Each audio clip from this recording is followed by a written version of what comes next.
बिस्मिल्लाहिर्रहमानिर्रहीम अस्सलाम वालेकुम।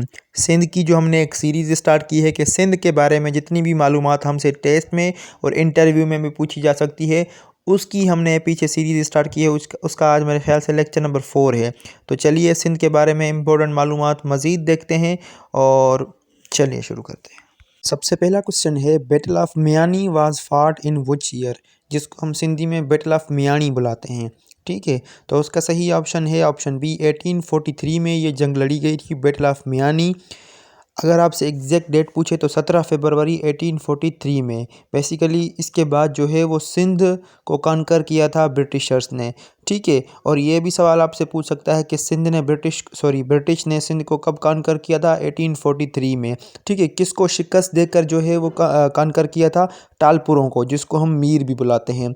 जब ये मुकाबला हुआ, बैटल ऑफ मियानी हुई, उस वक्त ईस्ट इंडिया कंपनी का जनरल इन कमांडर कौन था? वो था चार्ल्स नेपियर, जो कि आगे चलकर जब उन्होंने सिंध पर कब्ज़ा कर लिया था तो सिंध का पहला लेफ्टिनेंट गवर्नर भी ये बना था। और इनने जो है वो शिकस्त किसको दी थी?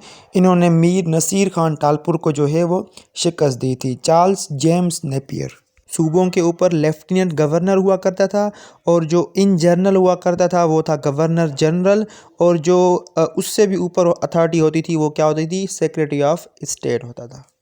अगला क्वेश्चन है, battle of Dubbo was fought in.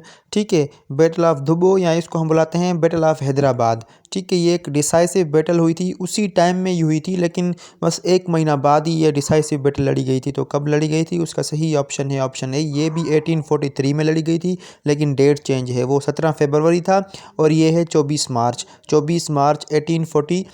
ठीक है, ये एक डिसाइसिव बैटल थी। ईस्ट इंडिया कंपनी की तरफ से सेम बंदा था चार्ल्स जेम्स नेपियर। उन्होंने जो है वो किसको शिकस्त दी थी? उन्होंने शिकस्त दी थी मीर शेर मोहम्मद खान टालपुर को। ठीक है, किसको? मीर शेर मोहम्मद खान टालपुर को, जिसको हम लायन या टाइगर ऑफ सिंध भी बुलाते हैं। जैसे जो है वो टीपू सुल्तान को हम टाइगर ऑफ मैसूर बुलाते हैं। ठीक है, तो इसी तरह हम शेर मोहम्मद खान टालपुर को लायन या टाइगर ऑफ सिंध बुलाते हैं, मतलब शेर सिंध।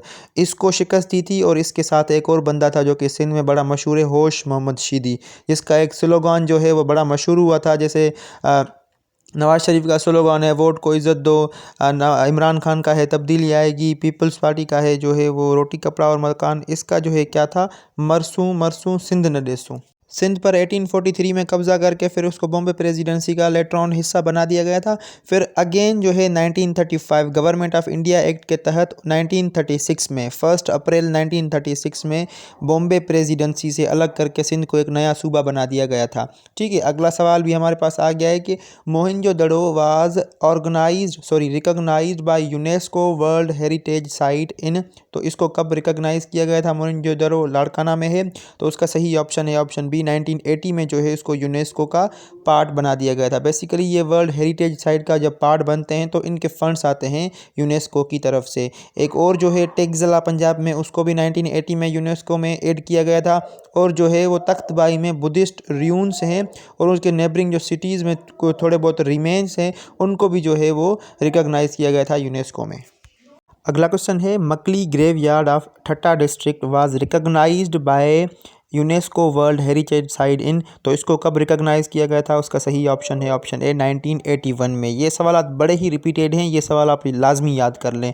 1981 में इसको ऐड किया गया था। 1981 में एक और चीज़ भी ऐड हुई थी यूनेस्को में, लाहौर फोर्ट और शालीमार गार्डन्स को एक ही जो है मिल्कियत बताकर यूनेस्को में फिर साथ में ऐड कर दिया गया था 1981 में।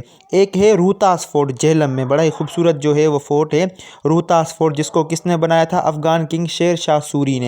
शेर शाह सूरी वही जिसने हुमायूं को शिकस्त दी थी, जिसकी वजह से वो सिंध की तरफ आ गया था। और लेटर ऑन जो है उमरकोट में उसको एक बेटा पैदा हुआ था, जिसको दुनिया अकबर बादशाह के नाम से जानती है।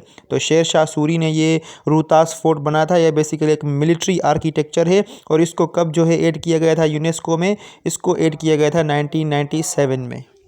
यूनेस्को का बार बार जिक्र आ रहा है तो इसके बारे में थोड़ी जानकारी रख लें। यूनेस्को का फुल फॉर्म है the United Nations Educational Scientific and Cultural Organization. इसको बनाया कब गया था? 16 नवंबर 1941 में लंदन में बनाया गया था। और इसका हेडक्वार्टर कहाँ पर है? इसका हेडक्वार्टर है फ्रांस में, पेरिस में। और इसकी हायर अथॉरिटी का नाम होता है डायरेक्टर जनरल, मतलब डीजी। जैसे यूएनओ का होता है सेक्रेटरी जनरल, वो है एंटोनियो गटरेस, जिसका ताल्लुक पुर्तगाल से है। जैसे आईएमएफ का होता है मैनेजिंग डायरेक्टर, एमडी। ऐसे ही इसका डीजी है, डायरेक्टर जनरल। वो कौन है? Audrey Azoulay. ये एक लड़की है जिसका ताल्लुक फ्रेंच से है, मतलब उसका ताल्लुक फ्रांस से है। ये देखें, ये एक मैंने आपको सैंपल दे दिया है कि चीज़ों को पढ़ते कैसे हैं। यूनेस्को का जिक्र आ गया। देखिए बनी कब, कौन सी डेट में बनी, कौन से साल में बनी, कहाँ पर बनी, हेडक्वार्टर कहाँ है, डायरेक्टर जनरल कौन है, ठीक है, उनका काम क्या होता है, ये भी आप देख लीजिए। तो आपके सारे ऑर्गेनाइजेशंस जो है वो क्लियर हो जाएंगे। अगला क्वेश्चन है फैज़ महल इज़ इन विच डिस्ट्रिक्ट। फैज़ महल जो कि सिंध में वाक़ है, इसमें पूछ रहा है कि वो सिंध के कौन से डिस्ट्रिक्ट में है। तो उसका सही ऑप्शन है ऑप्शन सी, वो खैरपुर डिस्ट्रिक्ट में है।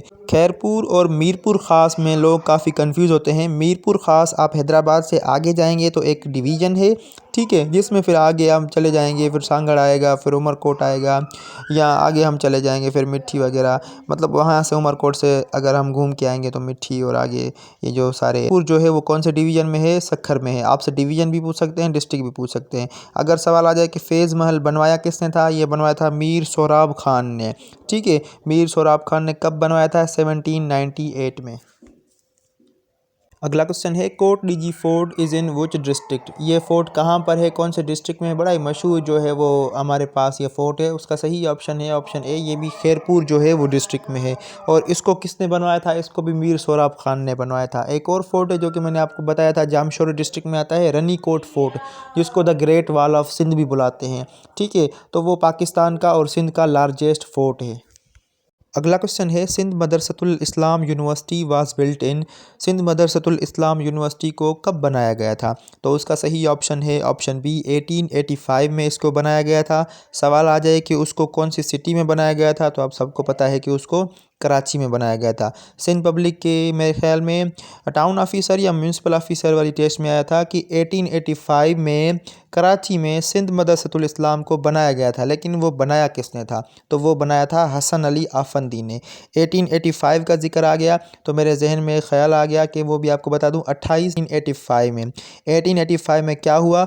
A.O. Hume Bengal retired army officer था, बंगाल रिटायर्ड ऑफिसर था एक, एलन ऑक्टेवियन ह्यूम, जिसने इंडियन नेशनल कांग्रेस बनाई थी, ठीक है। इंडियन नेशनल कांग्रेस 28 दिसंबर 1885 में।